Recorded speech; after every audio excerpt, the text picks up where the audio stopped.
Сәлеметсіздер ме балалар? Бүгін 90-шы сабақты өтетін боламыз. Жаңа видеоларды көру үшін каналымызға тіркеліп, колокольчик батырмасын басыңыздар. Болымды және болымсыз етістік.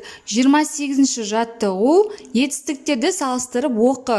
Олардың мағынасында қандай өзгешеліктер бар екенін аңғар. Жүз, жүзбе, жаз, жазба, күл, күлме, бар, барма, төк, төкпе, тақ, тақпа. Қосымшалы етістіктерді көшіріп жаз. Түбір мен қосымшаны тиісті белгімен белгіле. Бізде жүзбе, жазба, күлме, барма, төкпе, тақпа сөздері түбір және қосымшадан тұрады. Түбір сөзді біздер дөңес белгімен, қосымшаны үшбұрышпен белгілейміз.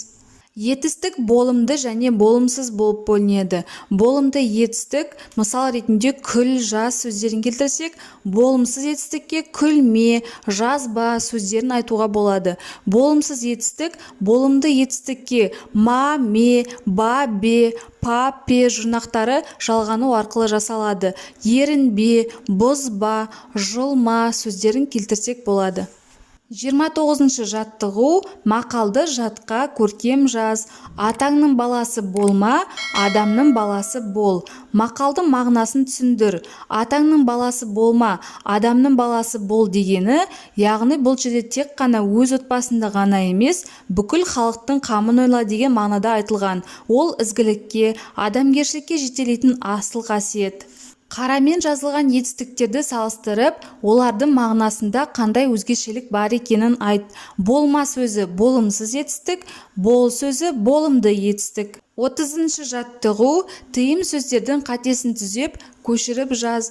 Босағада тұрма, көк шөпті жұлма, малды теппе, ақты төкпе. Шығармашылық үзіліс. 31-ші жаттығу ребустың шешуіндегі сөз болымсыз етістік бола ала ма? Ойыңды дәлелде. Суретте бақа, бестік саны және парта берілген. Сіздер ребусты шешуді үйрендіңіздер. Енді жоғарыдағы үтірлер осы әріптерді алып таста дегенді білдіреді. Сонда осы әріптердің барлығын қосатын болсақ, бізде баспа сөзі шығады. Әрине, баспа сөзі болымсыз етістік бола алады. Бас сөзіне па болымсыз етістік жұрнағы жалғанған. Осымен біздің сабағымыз аяқталды. Каналымыз пайдалы болған болса, лайк басып тіркеліп қойыңыздар. Жаңа видеолар сізге бірінші болып көрінеді.